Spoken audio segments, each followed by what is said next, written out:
why this job? It's kind of long. Oh, okay. Kind of a long story. Oh, that's not allowed here. Let me get a different question. Please. I love a long story. You know, one thing I love about you is your sense of humor. Like, you always just have, it's good. It's just good, Mark. Well, thanks. Yeah. And you're quite disarming to allow my sense of humor to come out. So, thanks. Well, I don't think, not everybody knows this, because people who are listening would not totally know us, right? But we are office mates. Yeah. Actually, we share an office. Yeah. I have the morning shift, Mark has the afternoon shift, and we call ourselves co-parents. We do. Of office number 2. Her name is Petunia. Mm-hmm. Petunia. Thank you for that. Kelly came up with it. The best. I love our little co-parenting connection around our office. Oh, it's great. It's great. And I think the clients feel it as well.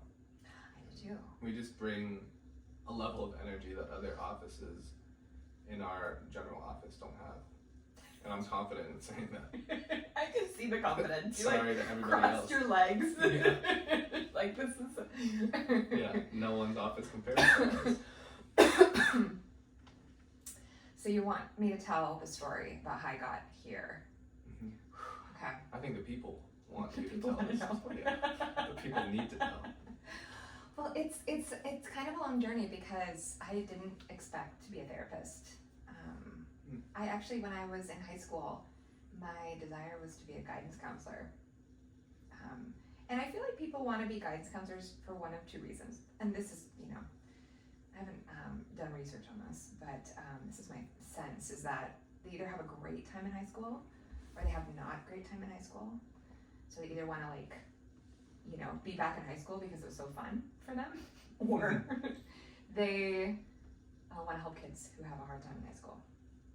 Anyway, so I had the former, which I had a great time in high school, and for the most part, and I thought, how fun to be working with kids in this kind of capacity. So therapist is not too far off from that, but I was thinking I was going to work in the schools with kids.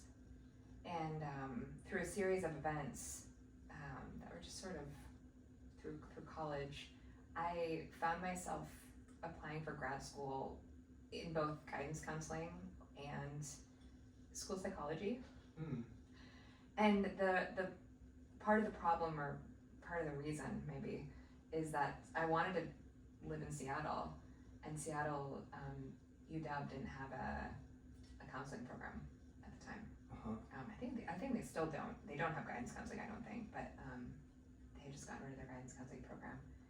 But I wanted to live here, and so I toured other schools. I toured ASU and University of Texas at Austin, and University of Missouri at Columbia, all these other places. U of M.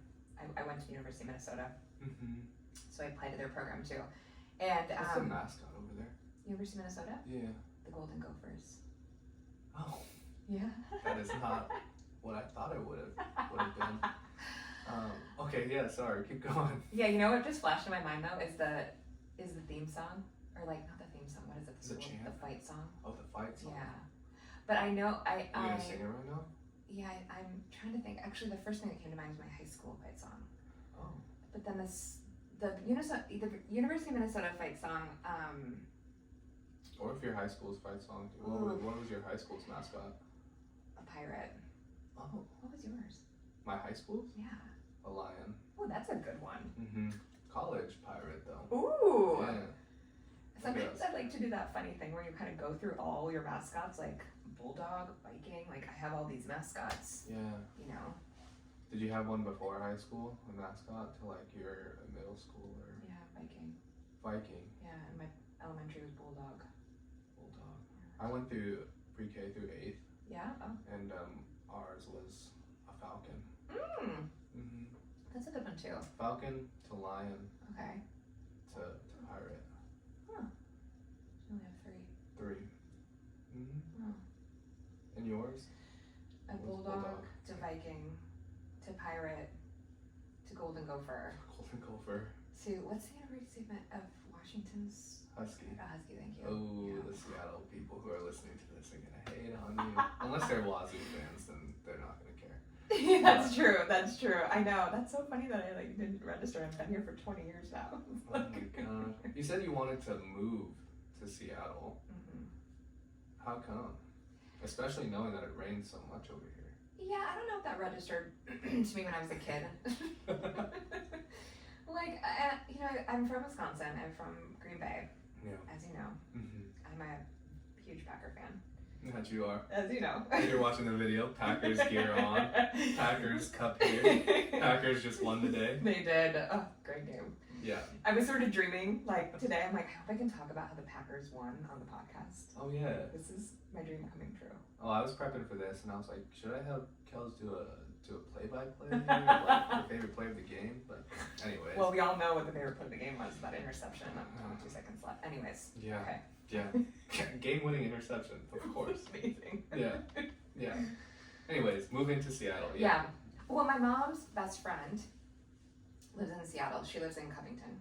Mm-hmm. And so when I was 12, Colleen. I was gonna call her Carol. Colleen. Yeah. Yeah. Better. I have. Yeah. Yeah. Okay, this is making sense. Yeah.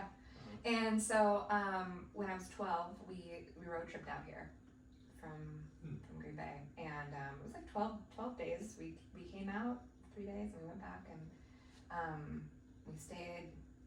You know, she has 3 kids who I'm still friends with now, and so I don't know. I just always I actually thought I was going to go to Whitman College. Is that it? Yeah. Walla Walla. Yeah. Yeah. Mm-hmm.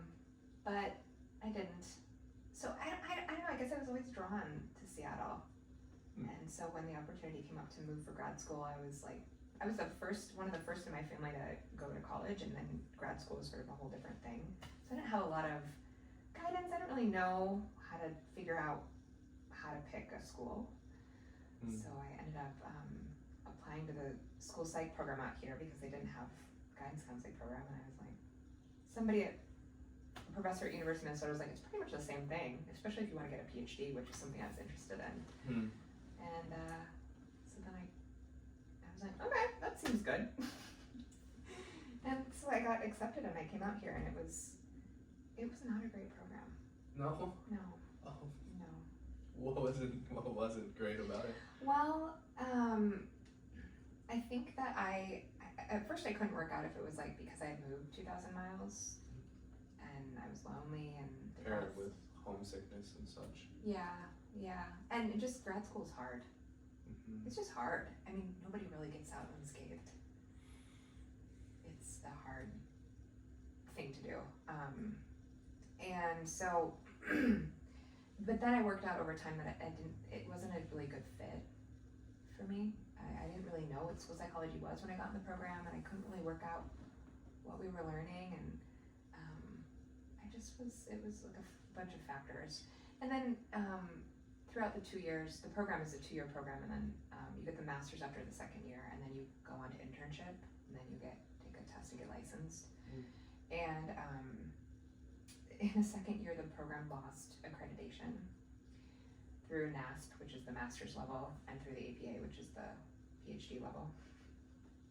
And then we also lost funding, so it went to be a self-sustaining program, meaning like everybody lost student aid in the program. Oh gosh. It was not, so organizationally, it was not great.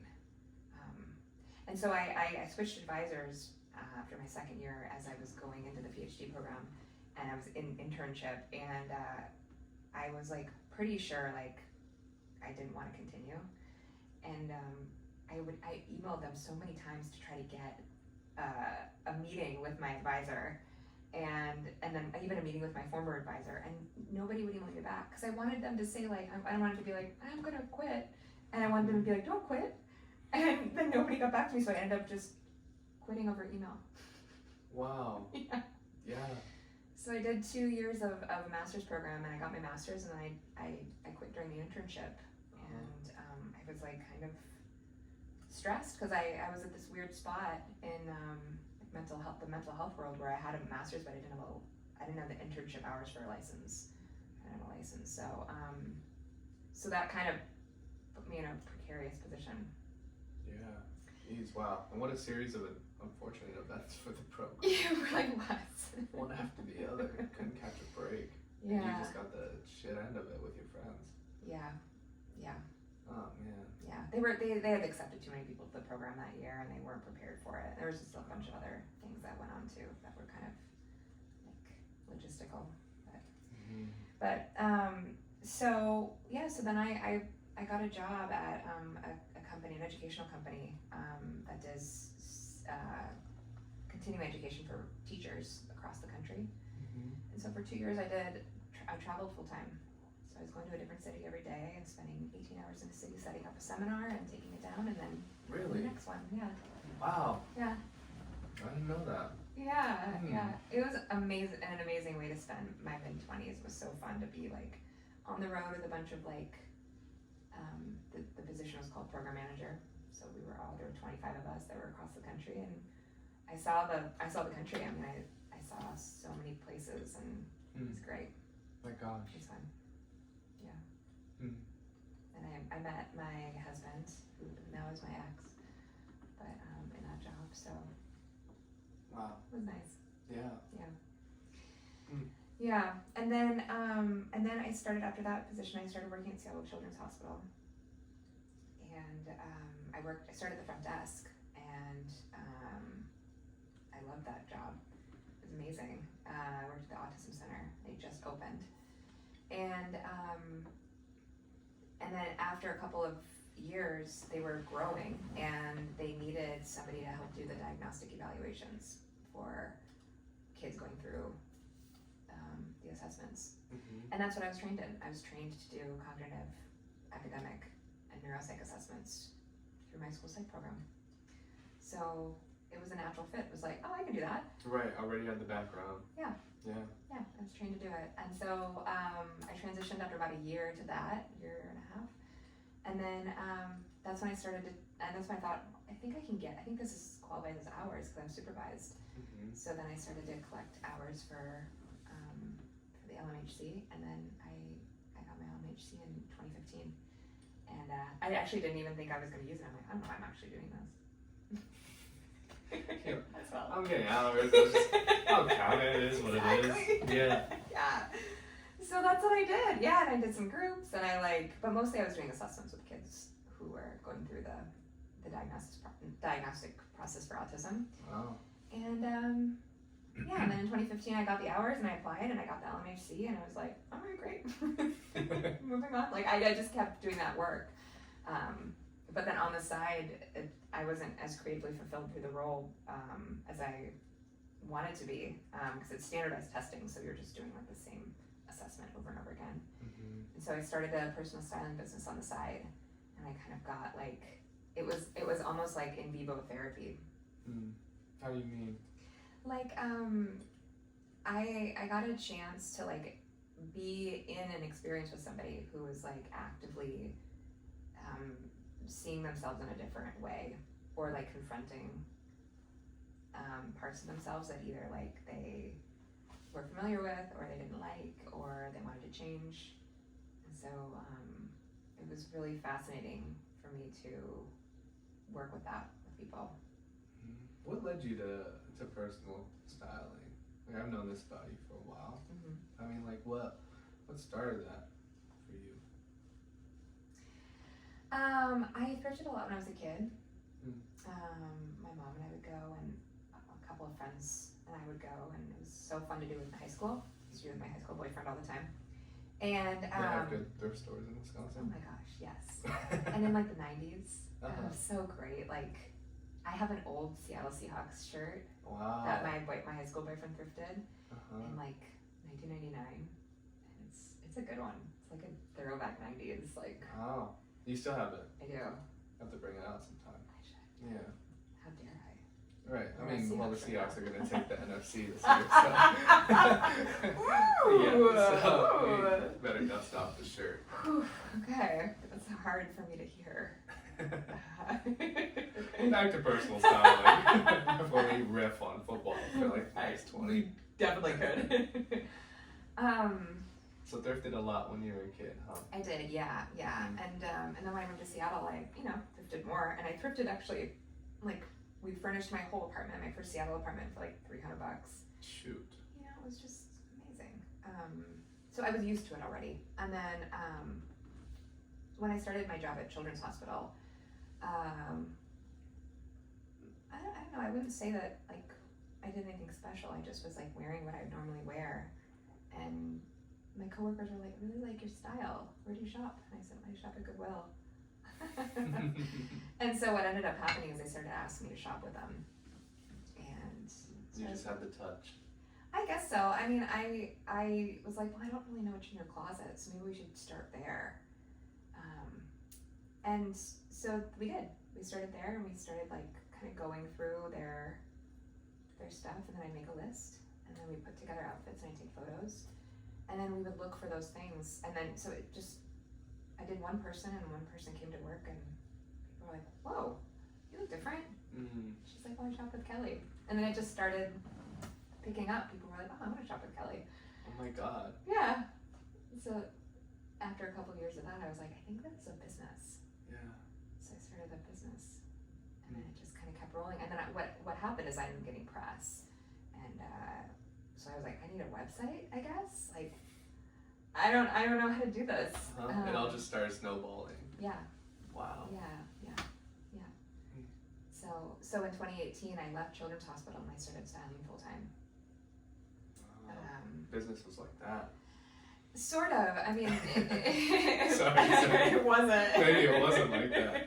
I was still like, I mean, when you're like an entrepreneur, everything is yours to do. Mm-hmm. And so I was doing the sort of like the talent aspect of it, you know, like the styling itself and the shopping, the closets, like the all those aspects, and I was doing all the logistical aspects, like the appointment stuff and the technical aspects of it, like the website, and then the business development and the accounting and the marketing, and then so it was a lot of work. I took like a lot of different classes to figure that all out. Yeah, I believe it. Lots of hoops to jump through. It is a lot. I mean, trying to figure out taxes and like, I wasn't really making a lot of money, and so luckily I was being supported by my husband at the time, which is an arrangement we kind of figured out. Like, okay, I'm like, I gotta figure out how to do this so we can, can make this more sustainable. But then the pandemic hit, and I got a divorce, and I was like, I needed a source of income, and then I was like, oh, I'm an LMHC. I forgot about this thing. Let me dust off this license here. Yes. Yeah. So in that 2015, license came in handy in 2021 when I applied for a bunch of jobs, and it was it's the middle of COVID. So, and I had moved down to an island in the South Sound, and so I started working in community mental health during the pandemic, and I was ferrying to work every day, taking a ferry. Wow.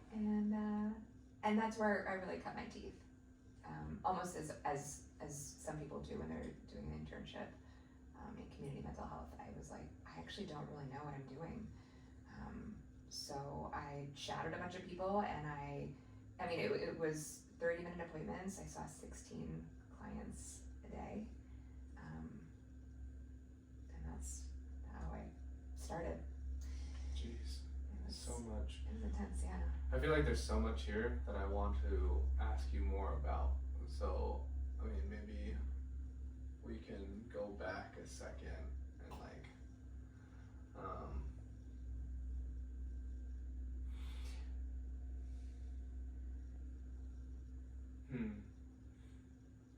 personal styling. Is there anything from that career that you take into the therapy room with you now? Yeah. Yeah, there's a ton. Yeah. I mean, the beauty of personal styling is there's like a tool, there's like a medium that you're working within. When you're thinking about like, or when you're like, how do I want to say this? Like, when you're working with really change, when you're working with transformation in people, if somebody wants something to be different, hiring you to help with that.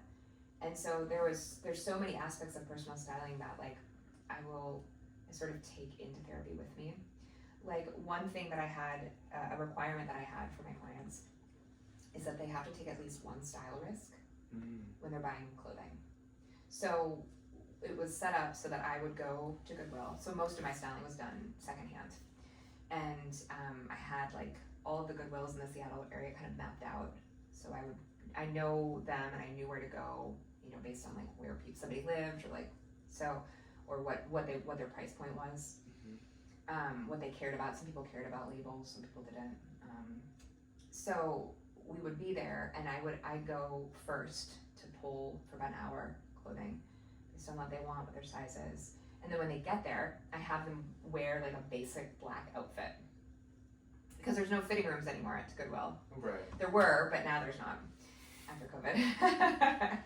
And so so I have my clients come in like a black like bike short and a black tank top.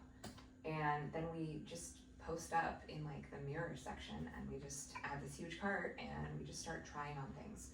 And so what I like to tell people is like, I want you to take at least one style risk, because like spend $7 on something you're not sure about and just see. And over the years, people have told me later, like, I can't remember when you made me buy that orange shirt. And I was like, okay, well, I didn't make you buy it, but it was a style risk. And people find that they like that something that they thought about themselves, like I don't like orange, is actually not true or different. So the approach that I take a lot in styling is experimentation and play, and I find it easier for me to be able to do that at a place where I'm not spending a lot of money on clothes, and there's a lot to choose from, and that things are already worn, so it's not the stakes aren't high. So I bring that like playfulness and experimentation to the therapy room too. Like, what kind of a risk are we gonna take today? Yeah, and I'm just thinking about it as like so many people find themselves falling into patterns that have just been part of their lives for such a long time, and it's hard to break out of those patterns until you have a loving presence with you to be like, let's just do this. What's gonna happen? What's gonna happen when we spend $7 right now? Yeah. You know, or seven bits of your mental energy here to try something new or think through something different.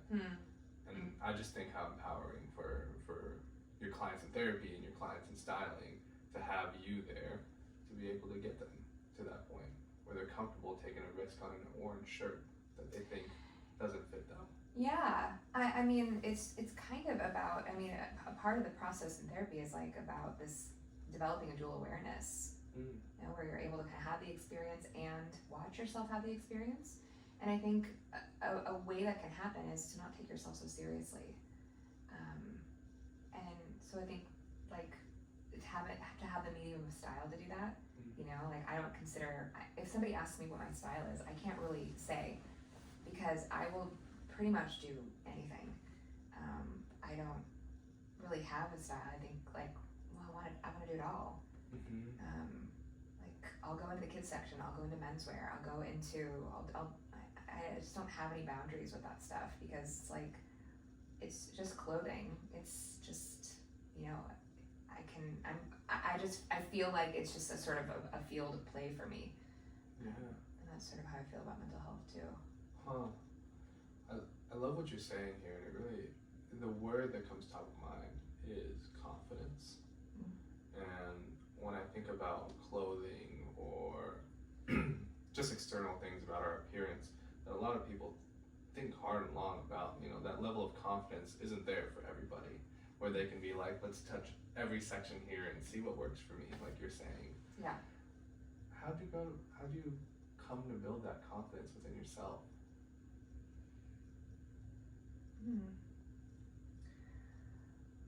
That's a good question. How have I come to build that confidence in myself? Well, I certainly still have like spots where it's sticky for me. Like I wouldn't say that I'm, you know,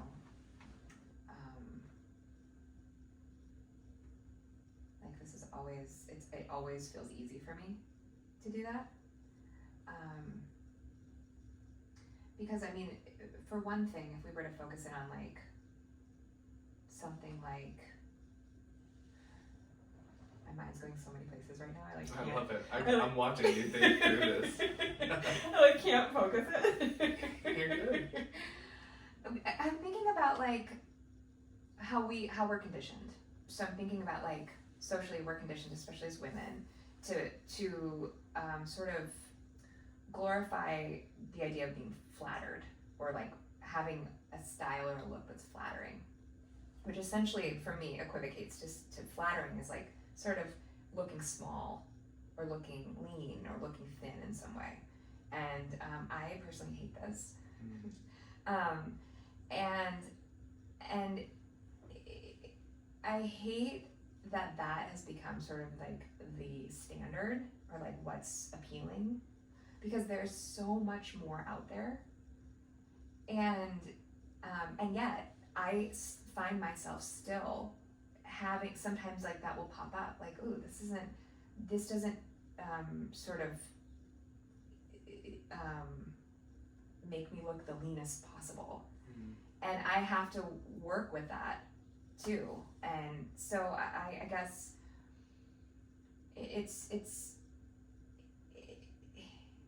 I think it's about kind of rearranging, like when I think about confidence, I think it's about starting to rearrange like your value system.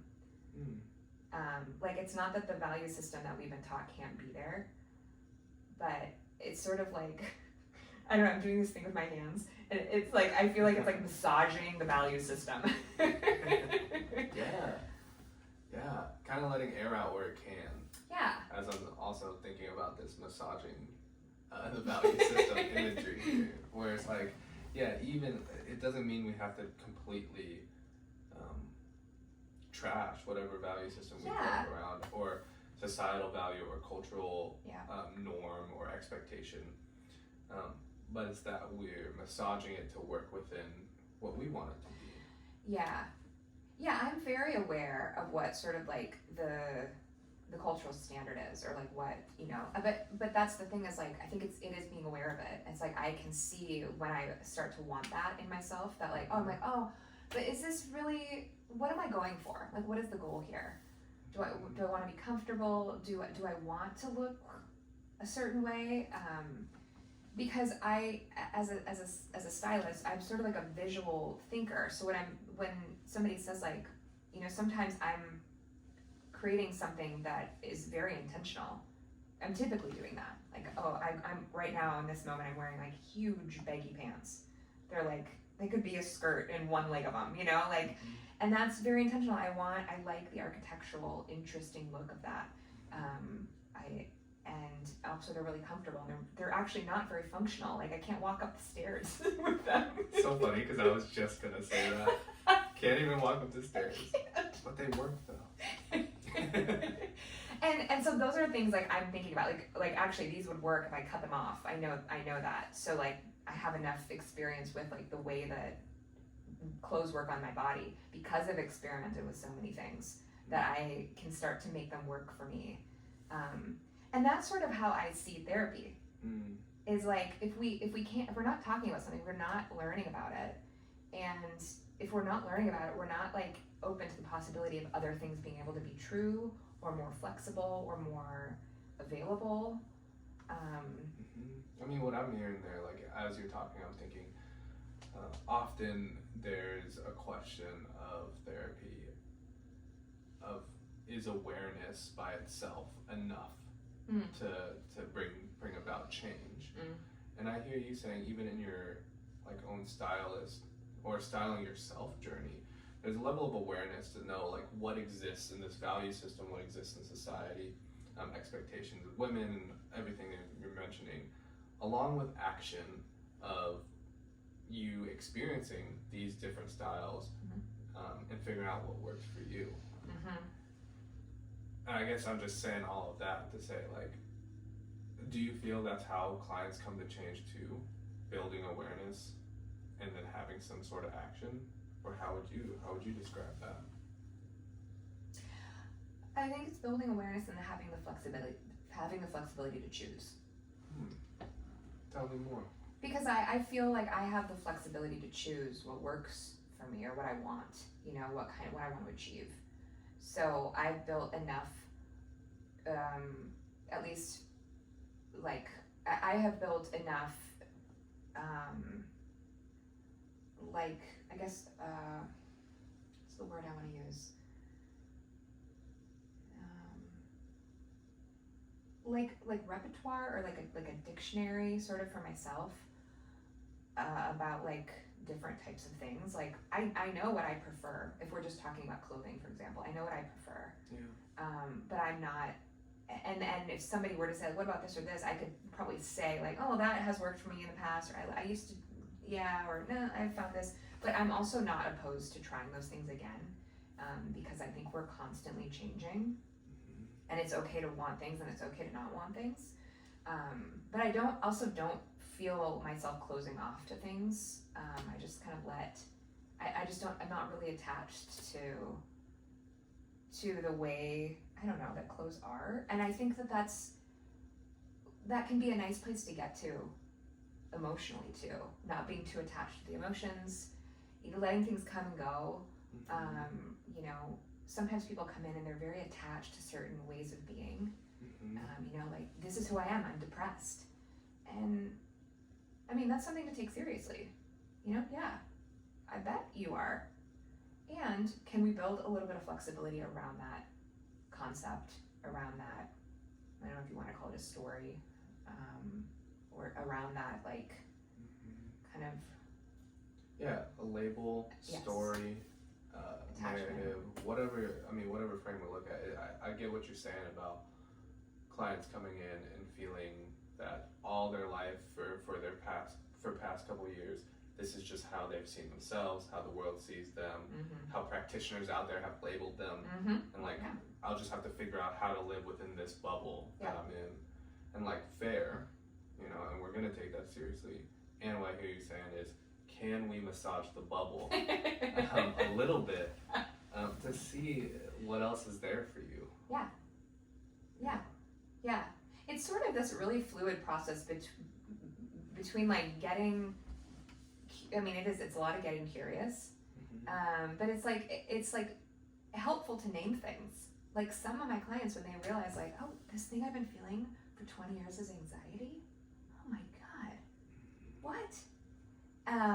It does open up a whole new world of like, if this is the lens I've been looking through, like it's sort of, and I think they're, to Kayla's point about being allergic to the word anxiety, I feel that too, because sometimes people can get really attached to that experience, and then the flexibility, it becomes a little bit more rigid and harder to see other options.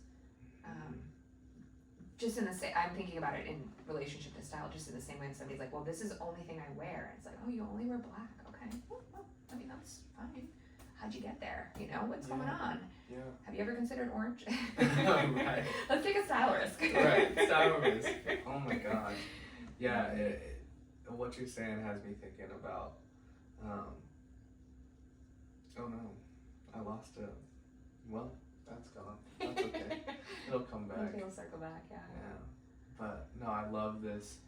Oh, here it is. I love the bringing back the callback to allergic to the word anxiety, and like even trying to detach from like these labels or narratives.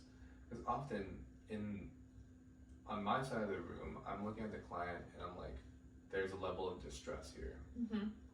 Whatever we want to label the distress, it's distress. And that's not to dismiss, like really, that's why diagnoses are in place. Like, of course, we want to address those where it is. Yeah. And this person in front of me is in distress. How do we work through that? Yeah. No matter if it's like anxiety, depression, bipolar, whatever you want to call it. There's a level of distress that is impacting their ability to live. Can we work through that? And often it brings up like beautiful conversations between client and I that's away from the label or society's view on them, and more so about them and their life and what can make it more fulfilling. Yeah. I think that's what I'm hearing from you too, trying to bring clients there to this flexible conversation. Yeah, and I think that, yes, and I think that I like, in my work, I like to use a certain level of play and experiment, and even even you know, obviously curiosity, but even pleasure. Like, can it be pleasurable for somebody to be in pain? Ooh, Sounds you're like gonna have to talk more. so about it. controversial. Yeah. Well, I don't know, maybe it's not controversial, but I sometimes like I often will ask people, like, what's your experience with being sad, right? Like, where, you know, how do you see sadness? How do you see crying? Like, what is that like for you? And when we get into a conversation, people are often, sometimes I will share, it just sort of depends on if the moment calls for it, if I think it's going to be helpful. And if I do decide to share, and clients find out that I personally, I love to cry and I love to be sad. And I don't think that's a very universal feeling. But for me, it's like, oh, it feels like I'm wringing something out. And I'm thinking, Mark and I are looking at each other and laughing because we have this consult group that we're in, and we talk about wringing the sponge. Yes. I love that you brought that analogy here. At the consult. Because for me, actually, what's more painful is the emotional constipation, when I can't move an emotion and I'm just kind of sort of stuck or like frozen. But when the emotions come, like the anger or the sadness, I know that they're going to be fairly temporary, so I can let them move. And when I'm in the sadness, I'm like, oh my God, such a relief. Wow, what a frame of thought. Yeah. You're saying when you're sad, it's a relief to the system. A lot of times, yeah. I mean, a lot of times it's also very painful. Of course, yeah. But I do find a lot of relief in it because it kind of feels like I'm like scraping the bottom. You know, I'm kind of got the spatula. I'm like, oh, this is the bottom of it. It's like, yes, that we're here. And it feels like, oh, whew, like my system can relax. How do clients respond to you when you bring them that level of like that imagery? You know, not well. I'm kind of kidding, but they you know, some people are surprised, like they can't fathom it. Most people are surprised, I think. I think often with a lot of things in therapy, there comes a level of resistance to the concept or to the play, to the strategy, whatever. And resistance can happen for one session, it can happen for 5 sessions, or happen for like a year or two until it finally like we get to the same thing that we've been talking about, and then it finally is like, oh, this is it. It's like, yeah, this is it.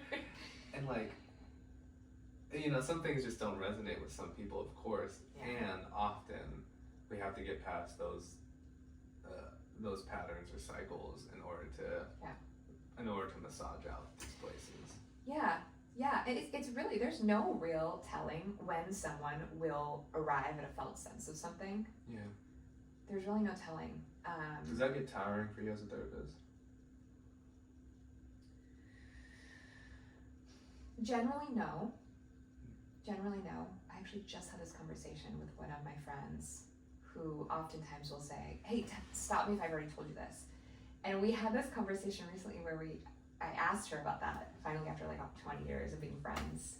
We've talked about that. And because it's been like a policy in our friendship. And to talk about things or to like, oh, if I've already told you the story, tell me, and I won't repeat it. But finally, I don't know how we got into it, but finally I told her, like, actually, I don't mind hearing it again. I actually don't mind hearing things again and again and again. Like, to me, it's like kind of endlessly interesting. That being said, I think that there are certain dynamics that come into play with certain clients where, like, they're like, I definitely feel frustration sometimes where I'm like, are we here again? Like, are you not seeing this? Interesting. And also, oh, Yeah.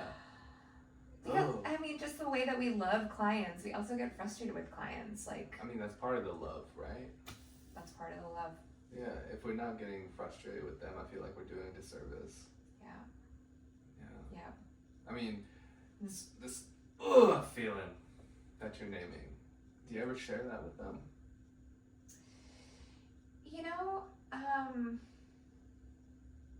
Not often. And I think a lot of my growth as a therapist is in that, being able to share more about when I'm frustrated and know that the relationship can hold it. Yeah, what do you mean their relationship can hold it? Yeah, I think that, what do I mean by relationship can hold it? A better question, what often holds you back from sharing that with a client? I'm afraid they're gonna leave. Yeah, I think that's it. Yeah. I get it. Yeah. It's a style risk in the room for you. It is. Yeah, that's a $7 orange shirt risk for me. It's probably a $45 orange shirt risk. Yeah, I mean, it could be high stakes.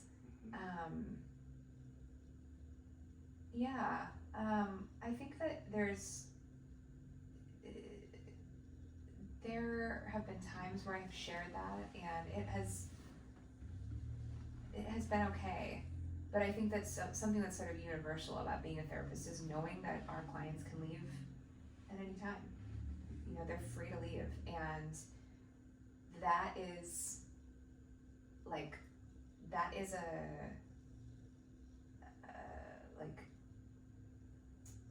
something that's been put in place to be protective of the relationship and to be protective of the client.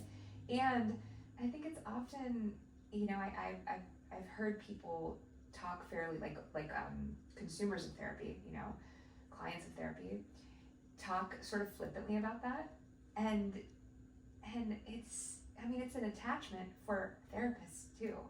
Like, I'm extraordinarily attached to my clients and I love them deeply. I care deeply about them. And so I'm also sort of constantly assessing if the relationship, if the trust that's built is strong enough. I think that's what I mean by the relationship. The relationship can hold it. I think about the trust between us. Do we have the ability to talk through this? Are we at a stage in our relationship where that would be possible? I think about their distress. Typically therapy is a place where people come that's like very supportive, and if there's some sort of like rupture happening, like what's going to happen there? How will the client tolerate that? And also I think about like the client's own window of tolerance and like just what they can handle within relationship generally that I know about them.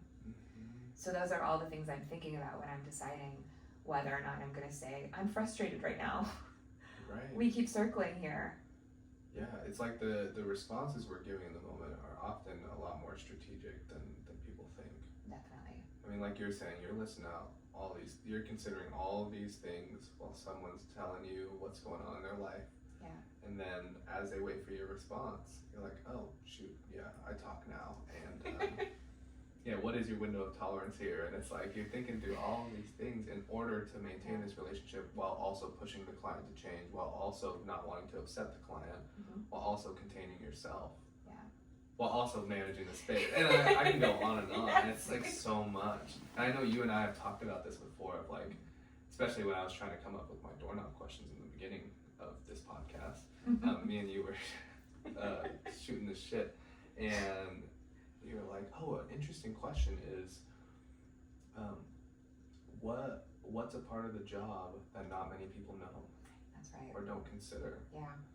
And this is just reminding me of that conversation we had. Do you feel like there's any other parts of our job that people don't know? Yeah, there's so many. There's so many. The one that comes to mind, I don't know if we discussed this one or not, but the one that just came to mind for me when I was talking before was about self-disclosure. And how, you know, when I'm choosing, and there are a lot of differences with therapists. Therapists, you know, practice in a lot of different ways. There's a lot of different styles. There's a lot of different modalities. So I guess I just want to sort of qualify it there. Yeah. But for me and for many of the therapists that I consult with and like, you know, have the pleasure of being co-working with, we're thinking about how is this going to be helpful? My self-disclosure, information about me, how is that helping right now? I'm very specific about how I'm thinking about it. And if somebody asks me, like in the moment, if somebody was looking in on a session and it was pausing me and saying like, why did you do that at that moment? I would be able to say why it would be therapeutically important for the sharing. And sometimes that it doesn't happen the way I think. Sometimes the tidbit of information that I give is like completely ignored. And then I think, oh, okay, that's information for me. Then I know, you know, that's a risk sometimes. How do you decide? What do you do? Oh man, I feel like it's a very similar process because you're right. It's when we as therapists start to take up space in the room, it shifts the dynamic, whether or not the client consciously thinks so or not. Yeah. You know, and to have the space be totally theirs while also have it be a relationship is quite the dance. Right, because it's like such a good way of putting it. It's so interesting, and for us, like we take on the weight of the burden of that to navigate this dance, so we're not stepping on each other's toes. Yeah. Right, and it's like I guess for me, like as you were talking, I was thinking about myself and like when I use self-disclosure, and I think the same. Like how does this benefit the client, or how will this benefit the client knowing this about me? Yeah. So even in as basic conversations as when clients are coming in, like my couples, and you know they're asking me about something over the weekend or like the past holiday, my response to that often is thought through, like pretty in depth, where I'm like, do I mention my partner to this couple? Yeah. Will that help? Do I mention my family to this couple? Do I just say it was good? And it's like these things might not matter at all, but if they did, especially if the client has stories about like partnerships or stories about their family, or I know they didn't spend it with, like I don't want to create this like unconscious narrative between us, and like they're just asking me how I'm doing, but I, like you, I'm thinking through how is this beneficial even if our session just started together. Yeah. And I catch my breath because it's kind of a lot to think of. Right now. Yeah. I know. I was chuckling because I can relate. There's just a lot of thought, and I guess also to go back to, you know, what you were asking about with like what are some things that people may not know, that it's like this is a part of developing like your clinical sense. Like I, you know, like there's so much to think about in therapy as the therapist, as the person holding the structure of the relationship, that you sort of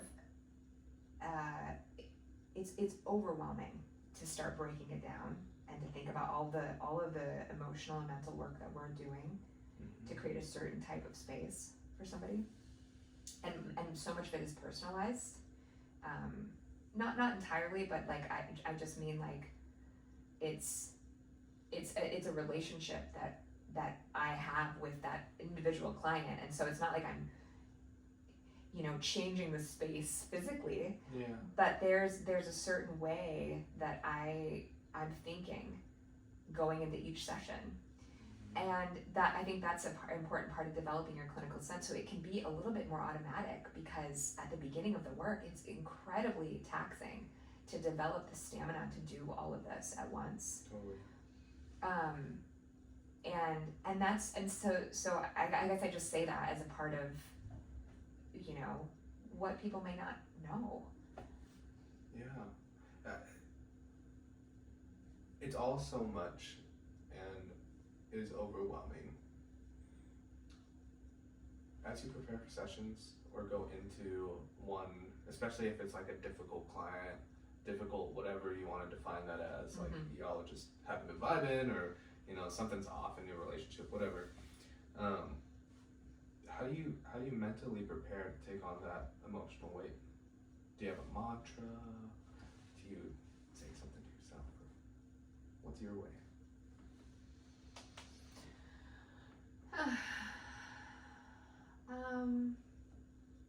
What is my way? I guess it's changed over the years. Let me think about that for a second. Yeah, I think it's changed over the years. I think when I was newer in the work, it was a lot of like movement in between sessions, moving around. And now it's just remembering to breathe.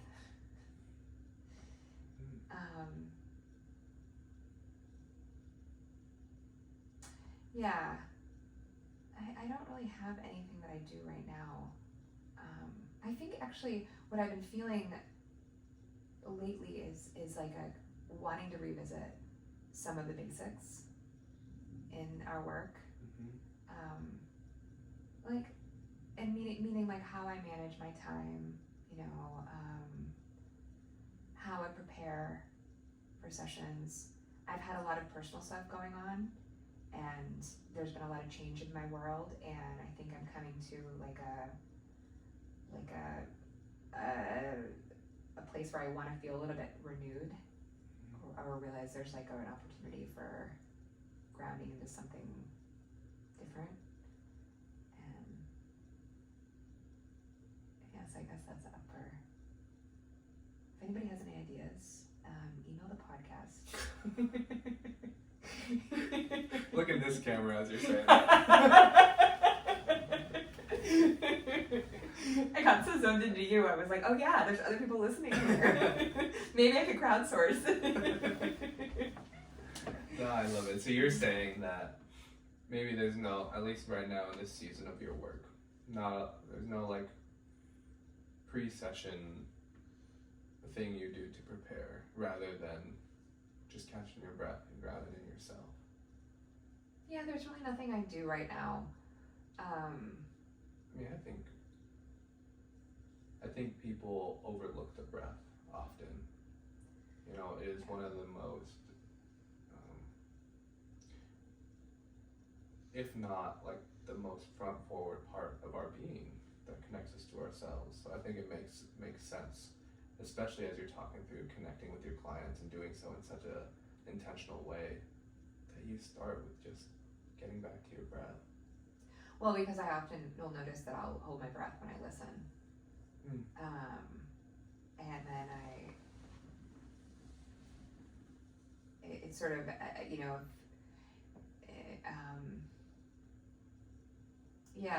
I'll hold my breath and I'll be like, oh my God, I'm not breathing. And then I'll only take a big breath, and then like sometimes that will be, even a breath in the middle of a therapeutic session can be something that is noticed by the client and, interpreted in some way. So, I don't know, I notice that about it often when I take a deep breath and I'm like, oh my gosh, is this placed in a spot where like, if they ask me about it, I could tell them like why I'm taking a breath, because I've been holding my breath the whole time you've been talking. Because I'm like just so in their experience, like that's what I'm sort of trying to do, is understand deeply like what they're saying, where they're coming from. I find that I'll hold my breath, and so I'm trying to remember to come back to it because I need it. Right. Post session, you're like, oh geez, I didn't breathe once during that. I once went to a massage therapist who told me like, oh, you don't breathe a lot, do you? I was like, maybe this is a thing I do. I don't know. He said, I'm just so in tune to my client and their story that just forget to breathe. It's like with bated breath. What's happened next? My gosh, yeah. I think somewhere in the subtext of what you're saying, I love this phrase subtext. I stole it from Kayla. Oh, it's so good. I know. Like, I think what we're talking about in the subtext. I'm like, yeah, you are right. Also, you sound so smart when you say it. Right? Yeah. Yeah, and Yeah. Kayla was a scientist, so it makes sense. Yes. Also, she's so smart. Like every time I hear her talk about something, I'm like, what?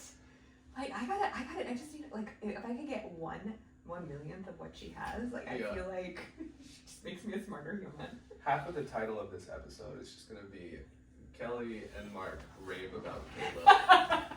An ode to Kayla. Yeah.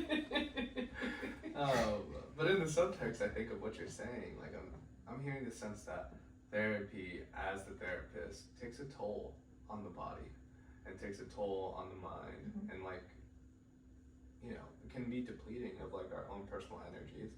So I'm wondering, with you filling other people's cups all week, how do you refill your own?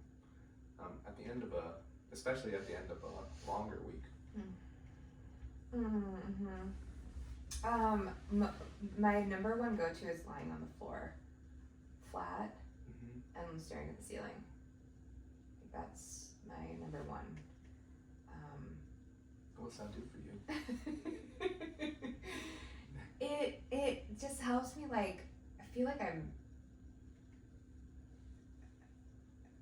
need to change positions physically for the energy to sort of like drain out of my head. And that's something I'm actually actively trying to do in session too, is not only being more with the breath in myself, but also sort of like notice my body in session too, more. Because I'm often telling my interns, like, what's happening for you in session. And I think there are many ways to access that. And so I'm trying to access it in more of a somatic way for myself.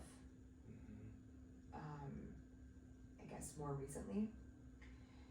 And so lying on the floor on like something like a hard surface, like the floor, not like a bed or a couch, is like, it's really grounding for me. It kind of like helps my energy redistribute. And then I find that just staring into space just like helps I just let my brain go wherever it wants to go. And I sort of take that a little bit from my EMDR work, which is kind of unrestricted processing. And I'll just think when as I'm having the thoughts, I'll think, well, must be where my brain needs to go to just kind of clear whatever it is or process whatever it needs to. And then after sometimes I'll close my eyes, and if I do that and I have a time limit, I'll set an alarm.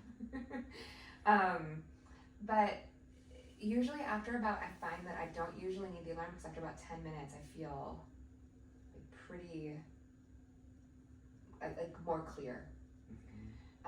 And the 10 minutes we have between sessions is not quite enough time for that. Oh yeah, I know. It's not. There's gotta be a better system out there somehow. There's gotta be, I know. Yeah. I don't know what it is yet, but. Neither do I. Anyways, you were saying. But yeah. So that's sort of my go-to strategy. Okay. If I used to do more movement and going outside. I haven't done that as much in the last couple of months, but and then honestly, I like to not think about my work for the whole weekend. I'm gonna put it away and just like live my life. And then I'll kind of come back into it Sunday night and I'll be like, okay, yeah, ease back in. I don't know, it's just like a way that I'm being with it right now.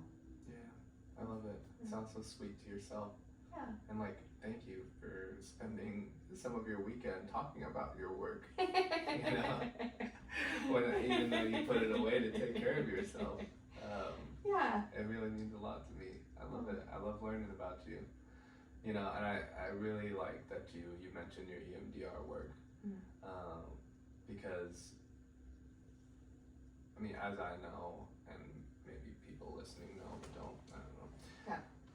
EMDR, and you also do like IFS, internal family systems. Like both of those are trauma process, like in the world of trauma processing. Yeah. And pretty deep traumas that are like heavy and often quite sad. How can you sit across from multiple folks during the week and like carry the weight of those stories? How are you able to hold all that heaviness and keep coming back? Well, I cry a lot. I'm being perfectly honest. That's a way that I can digest and metabolize the information people are telling me. And I have a lot of support, like in our space with our coworkers. So if something happens in session that that will not wait for the next session, will not wait for, the end of the day, I can go in and talk with somebody like immediately. Okay, I just need you to like look at me, or like I just need you to listen for 5 minutes. Or I just need to cry. I've done that plenty of times. And that really helps. It's like when you share pain, it helps ease it. And that's why I believe in therapy, because sharing it makes it more bearable. Sharing the pain makes the pain more bearable. Yeah, that's my belief. Yeah, it's other people are holding it with you, holding you in it. I mean, there's a lot of ways you can think about it and say it and, imagine it.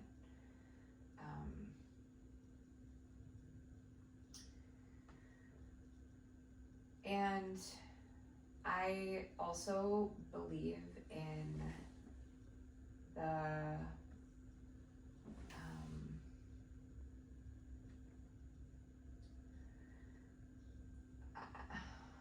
don't know what I was going to say. There's something there and then it left me.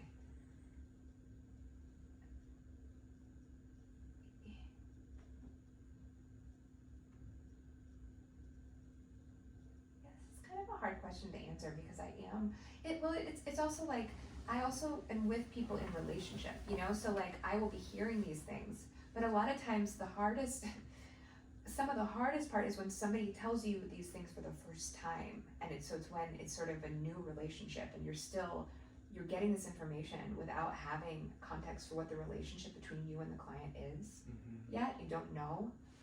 And so when I'm in the relationship, it's like not every week is somebody coming to me with something extremely traumatic that's happened. It's like now I'm getting bits and pieces, or like after a couple months something else will be revealed. And so I'm really existing in just the world of relationship with each of my clients every week. So it's not like, it doesn't feel burdensome in that way. But when something does happen, or when I learn some new information, or when somebody tells me something that's like devastating, it's like, yeah, I need other people for support too. Mm-hmm. So the pain sort of gets dispersed. And I really like to think about it that way, for the client's benefit and for my benefit, that we're sort of dispersing the pain, that we can handle it and we can hold each other in it. Mm. Yeah. Beautifully put. My goodness. Usually I come back with like this is what I hear you saying here, but I think I've done heard. I get it. I hope that people are really digesting this. Yeah. Oh man, Kelly, it feels weird calling you Kelly. Anyways. I know you call me Kels. It's such a... Yeah, it's like, what? That felt weird coming out of my mouth. But, Kels, I'm now you're going to be self-conscious about it the rest of the time. That's okay, because our time's almost up here, so we end every podcast episode with what we call here at In Session doorknob questions. Didn't that sound official? That really Wow. did. Thank you. You even looked official when you said it. Oh, I need to be looking in the cameras. Yeah, we need one on you. Soon enough. Yeah. Soon enough. We'll get there. If anybody wants to donate, you can have my Zelle or Venmo. There we go. Email the podcast. Thank you. Email the podcast. It's in the show notes. Send us a DM. Right. Some taking ownership over with you. I love it. I love it. I need it. We end with doorknob questions. Same 3 questions that we ask every guest who's on the show. Yeah. And I'm adding one more for you. That Like a bonus question. bonus question to start. Whoa. Okay. Yes. Whoa. This is exciting. Ready? Okay. In 2 sentences, what are main cultural differences between Wisconsin and Washington? 2 sentences. Main cultural differences between Washington and Wisconsin. Mm-hmm.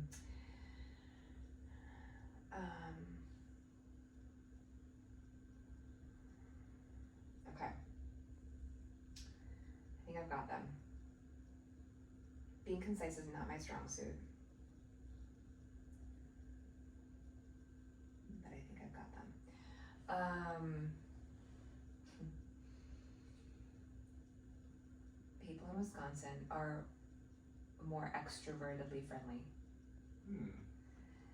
And we have better cheese in Wisconsin. I visited Wisconsin. I did share, and the cheese over there is great. Honestly, I think it's more processed. But I like processed things. Give me some Oreos and some Cheetos, and I'm happy. Yeah. Thank you for putting that into this podcast. Particularly the double stuffed Oreos, if you ever want to gift me, or if anybody on this who's listening wants to gift me Oreos. Right, just email the podcast. Just email the podcast. We'll send you an address to send it. Some Oreos. Okay, thank you for answering that. Thank you for representing the whole state of Wisconsin and almost practically the whole state of Washington. Yeah, I mean, if people disagree with me, email the podcast. Right, I will forward it to Kelly. Perfect. Yeah, I'll put Kelly's work email in the show notes. And email her directly, actually. We can have an email fight. But notice I didn't say anything about the football teams. I mean, Right. I didn't want to start that. Yeah. Unnecessary. And I'll say, not too big of a cultural difference. We just have great teams in both states. We do. Yeah. We do. See? And I firmly believe that every franchise deserves a Super Bowl win. So I was fully on board in 2014. Just wanted you to know that. Wow. Yeah. That means a ton. That's a ton. Yeah. Doorknob questions. Okay. The first official one Okay. is, what's a small joy in your life that you've been loving recently? A small joy in my life that I've been loving recently is hot chocolate and those really cheesy Netflix Christmas movies. My favorite. Oh my god, basically a Hallmark Christmas movie. My favorite. We were just talking about it last night. We were just talking about it last night. It was... Yeah. Mark and I were talking last night about this matrix, about ranking the good and bad Christmas movies. Let the people know. They deserve to know. The good, bad, good, bad, and bad, good. So if you're curious, just Google Christmas movie matrix. I think it will come up. Maybe not. But yeah, if you can't find it. Email the podcast. Exactly. And we will send it your way. We will send it to you. Yeah. Second question. Okay. What's one thing that your clients have taught you about life? Yeah. The first thing that comes to mind, so much. I mean, I am honored and floored every day at how people come into session and just can be so human. It has given me so much more compassion for myself and for everybody around me, sitting with people who I really care about and hearing about what life is like for them. Because like if I could sum it up, this is sort of, it's a funny way, I guess I'm thinking about it as a funny way to say it, because it's not like, it feels so cynical, but it's not really meant that way. But I think what I've been taught is that you cannot solve being human. Like you cannot solve the condition of being human. Like we all experience all of it, you know, like people want, for example, to like somehow hack their way out of like feeling regret, you know, and it's like, you're gonna feel regret. Yeah. It's just, you know, a lot of it in my point of view is accepting that this will be a part of your life. You're gonna feel sad, you're gonna feel mad, like that's a part of being human. We cannot solve for that. So. And when you say like they show up human, what do you mean? Well, you know, people show up in whatever state they show up in, and that's all of it is okay. Doesn't always feel good, but so often I observe people, and I mean I do the same. I'm not you know, separate from this in any way. You're not separate from this in any way. It's like we all do this, and we even are not separate from trying to solve the condition of being human. You know, like that is a part of it too, because what I mean is that people come in with whatever state they're in, usually wanting to fix it, you know, or feeling like there's a way to fix it. Like, I'm so mad, how do I fix this? And there's so many ways that we can be with all of that. We can explore it and be interested in it, and oh my gosh, you know. And also, you know, sometimes I'll have sessions where we'll have this beautiful session unfold, and it's like we're really in the weeds with each other, and we're really trying to figure out, we're totally lost, but we're there together. And the last question my client will ask me, so what do I do? And I really get, sometimes I'm like, ugh, and most of the time I like really get that, you know, even when I'm like, ugh, because yeah, it's like, that's what we're all trying to figure out. What do you do? How do I fix this? How do I figure this out? You know, it's just like, and yeah, I don't know, I'm not an expert. No fucking idea. And like, we can accept that. Yeah. What does it feel like to not know? And often when people accept that, that's when the change happens. It's just so damn hard to accept. Yeah. And I just think back to what you said earlier of, you know, the work is awareness and insight over all these things. And then it's flexibility to choose. Yeah. Flexibility to choose that for the past 45 minutes we were talking about all these things in the weeds together. And the answer to the question of what do we do, it's actually your choice as to what are you going to do with this past 45 minutes. Yeah. Not Kelly's choice, Kel's choice, or Mark's choice. Yeah. Because that's not our choice to make, but it's like we were in the weeds. Yeah.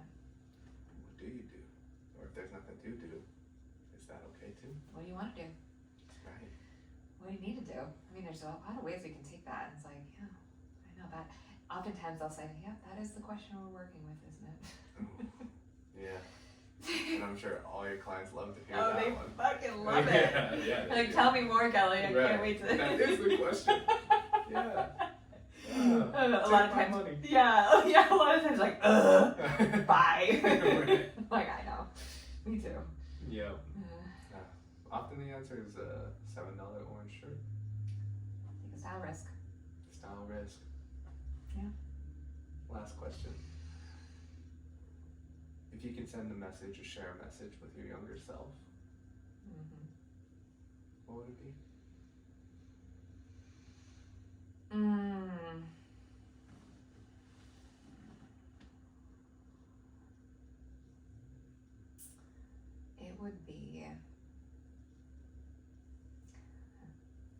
It would be, it's okay to make up my spill.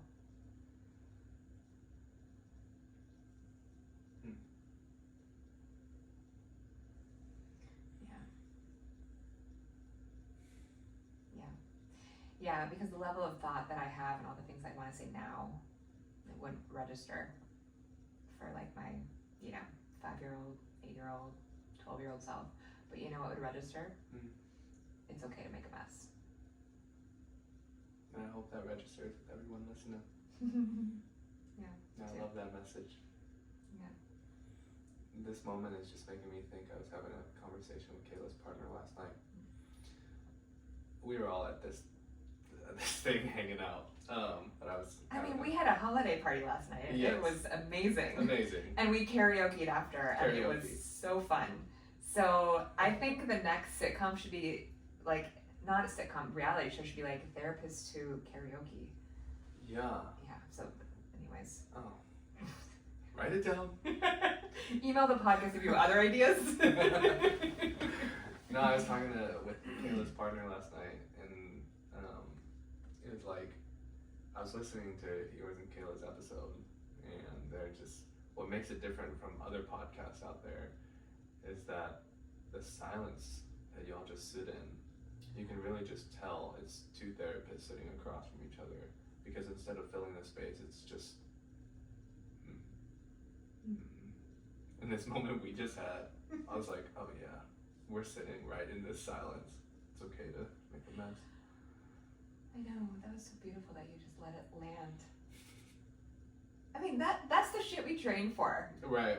That is called training, and it's called distress tolerance. Exactly. Yeah. Everybody just checked their phones to see if the podcast stopped, if that was the end. No, we're just sitting here nodding at each other. Yeah. We're watching the video. We got eye contact going on. It's like a moment. That is just what it was. Now you're in the mind of the therapist, because we just sat in that. Yeah. Anyways, Kels, thank you so much. It feels so formal to call you. Like, it leaves an icky feeling in my mouth. Anyways, what's your name? Kels, thanks for being on the podcast. I'm so happy that the community gets to know who you are. Me too. I'm so honored to be here, and I'm your biggest fan. I mean, outside of Sam, but yeah. One of your biggest fans. I think there's probably a lot of big fans out there. So. All the millions listening. Yeah. To this. Yeah. Yeah. But you're up there. There's a lot of people who love you, so. Oh my god, my heart's full. Thanks, Kels. Thanks for having me. Of course. Did you have fun? We did it.